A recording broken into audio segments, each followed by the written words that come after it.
Assalamualaikum warahmatullahi wabarakatuh. Halo hai semuanya. Perkenalkan, saya Esanifika Ramadhani dengan NIM PO 7124-1240741.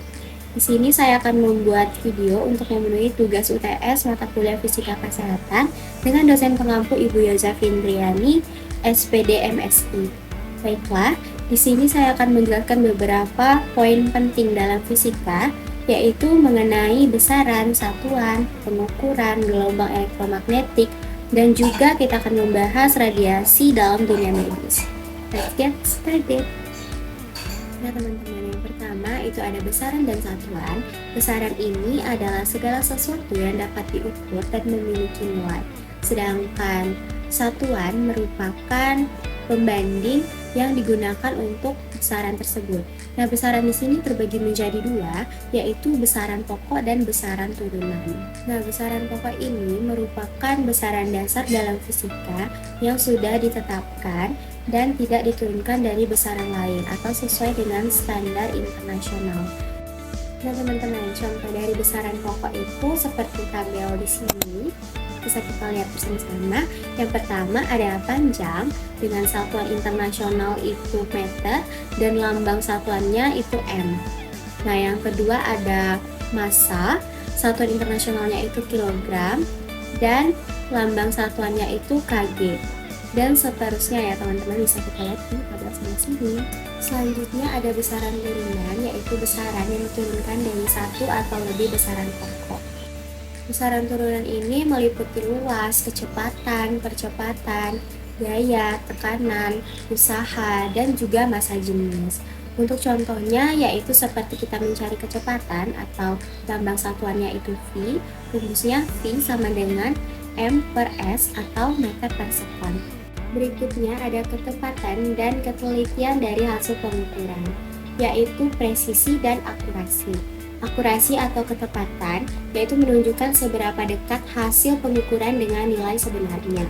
Sedangkan presisi atau ketelitian menunjukkan seberapa konsisten hasil pengukuran bila dilakukan berulang kali pada kondisi yang sama. Seperti gambar yang saya tampilkan di sini, akurasi menunjukkan kedekatan hasil pengukuran dengan nilai yang sesungguhnya. Sedangkan presisi menunjukkan seberapa dekat perbedaan nilai pada saat dilakukan pengulangan pengukuran. Aplikasi presisi dan akurasi dalam kebidanan. Contohnya yang pertama ada pengukuran tinggi fundus uteri atau TFU.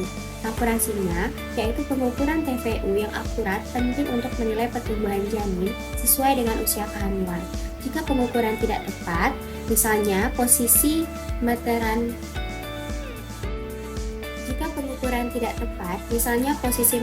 salah atau pasien tidak dalam posisi yang benar, maka hasilnya bisa menyesatkan. Misalnya dikira janin tumbuh lambat padahal tidak. Sedangkan presisinya yaitu melakukan pengukuran dengan alat dan teknik yang sama setiap kali. Misalnya nih, selalu dilakukan oleh bidan yang sama. Itu akan menghasilkan yang presisi dan konsisten untuk memantau pertumbuhan janin dari waktu ke waktu. Contoh yang kedua itu ada pengukuran tinggi badan dan lingkar lengan atas atau lila. Akurasinya, hasil yang akurat memastikan penilaian status gizi ibu tepat. Kesalahannya bisa menyebabkan salah klasifikasi, misalnya dikira gizi baik, ternyata tidak. Sedangkan presisi yaitu pengukuran dengan alat yang sama dan posisi tubuh yang benar. Setiap kali pemeriksaan menghasilkan data yang konsisten. Sedangkan presisi, pengukuran dengan alat yang sama dan posisi tubuh yang benar setiap kali pemeriksaan menghasilkan data yang konsisten dan bisa dibandingkan dari waktu ke waktu. Selanjutnya ada gelombang. Definisi dari gelombang itu sendiri yaitu getaran yang merambat, yang dimana yang berpindah itu adalah energinya, bukan materinya. Nah, yang di sini ini merupakan gelombang, sedangkan di sini bukan gelombang. Nah, jadi teman-teman sudah tahu mana yang bisa disebut dengan gelombang dan mana yang tidak disebut dengan gelombang. Nah, berikutnya ada sifat-sifat gelombang nih. Setiap gelombang dapat mengalami refraksi atau pembiasan, difraksi atau pembelokan, kemudian polarisasi, interferensi, dan juga refleksi. Kemudian jenis-jenis gelombang yang pertama itu berdasarkan medium rambat. Nah, di sini dibagi menjadi dua, yaitu gelombang mekanik dan juga gelombang elektromagnetik. Gelombang mekanik ini yaitu memerlukan medium. Contohnya apa tuh? Nah, contohnya itu seperti gelombang tali, gelombang suara, gelombang gempa, dan juga gelombang air. Nah, yang kedua, gelombang elektromagnetik yaitu tidak memerlukan medium, di mana dia dapat merambat di ruang yang hampa. Contohnya seperti gelombang radio, gelombang TV, gelombang radar, dan juga gelombang cahaya. Yang kedua, berdasarkan arah getar, dan di sini juga dibagi menjadi dua, yaitu gelombang transversal dan gelombang longitudinal. Apa sih gelombang longitudinal tersebut? Nah, gelombang ini arah getarannya itu sejajar dan searah dengan arah rambat. Contohnya ada gelombang suara, gelombang garputala, dan gelombang senar gitar. Yang kedua, gelombang transversal, yaitu arah getarannya tegak lurus dengan arah rambat. Contohnya ada gelombang tali, gelombang air, dan gelombang cahaya. Nah, berdasarkan medium rambatnya nih, gelombang mekanik itu memerlukan medium untuk merambat, sedangkan gelombang elektromagnetik tidak memerlukan medium untuk merambat. Seperti gambar di samping, gelombang longitudinal itu partikelnya sejajar atau searah dengan arah rambat. Sedangkan gelombang transversal itu tegak lurus dengan arah rambat. Selanjutnya kita membahas mengenai gelombang elektromagnetik. Gelombang ini sering disebut dengan radiasi elektromagnetik, di mana komponen dan arah gelombang terdiri dari medan listrik dan medan magnet yang saling tegak lurus dan keduanya itu tegak lurus terhadap arah gelombang. Sumber dari gelombang elektromagnetik ini adalah getaran partikel yang berbuatan listrik. Getaran inilah yang menghasilkan gelombang dan membawa energi ke dalam. Kemudian ada spektrum elektromagnetik. Ini mencakup berbagai jenis gelombang dengan karakteristik dan manfaat yang berbeda-beda. Perbedaan utamanya itu terletak pada panjang gelombang, frekuensi, dan daya tembus yang membuat setiap jenis gelombang itu memiliki fungsi penting di bidang komunikasi, kesehatan, dan juga teknologi. Nah, dari gambar yang sudah saya tampilkan, urutan dari spektrum itu yaitu dari yang terpanjang ke yang terpendek, di mana dimulai dari gelombang radio, gelombang mikro, inframerah, cahaya tampak, ultraviolet, sinar X, dan yang terakhir itu sinar gamma.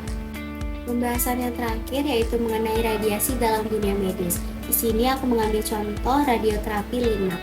LINAC atau Linear Accelerator adalah alat terapi radiasi eksternal untuk mengobati kanker dengan menghasilkan sinar X atau elektron berenergi tinggi yang diarahkan ke tumor tanpa merusak jaringan sehat. Adapun prosedur penggunaan radioterapi LINAC ini yaitu persiapan pasien dan CT simulasi, kemudian perencanaan dosis dan energi, selanjutnya pembuatan blok radiasi, verifikasi posisi dan penyinaran, dan yang terakhir pemantauan kondisi pasien. Proteksi radiasi dari penggunaan radioterapi LINAC ini untuk melindungi pasien, pekerja, dan lingkungan melalui yang pertama, izin dan pemantauan dosis radiasi. Yang kedua, quality asuransi dan pelatihan petugas. Yang ketiga, ruang LINAC dengan dinding beton yang tebal dan desain labirin. Dan yang terakhir, penggunaan bahan pelindung seperti beton, timbal, dan baja. Radioterapi LINAC ini berperan penting dalam terapi kanker modern dengan sistem kerja yang presisinya tinggi, membutuhkan prosedur yang aman dan kontrol ketat terhadap radiasi dan keselamatan semua. Apa ya kesimpulan dari pembahasan yang sudah kita bahas tadi? Fisika ini berperan penting dalam kehidupan sehari-hari, terutama di bidang medis. Konsep besaran, satuan, dan pengukuran mengajarkan pentingnya akurasi dan presisi agar hasil data dapat dipercaya. Gelombang elektromagnetik ini merupakan gelombang yang membawa energi listrik dan magnet tanpa memerlukan medium, yang mencakup gelombang radio hingga sinar gamma. Dalam dunia medis, seperti radioterapi LINAC, gelombang elektromagnetik berenergi tinggi dimanfaatkan untuk menghancurkan sel kanker secara tepat dan aman. Thank you for watching. Bye-bye.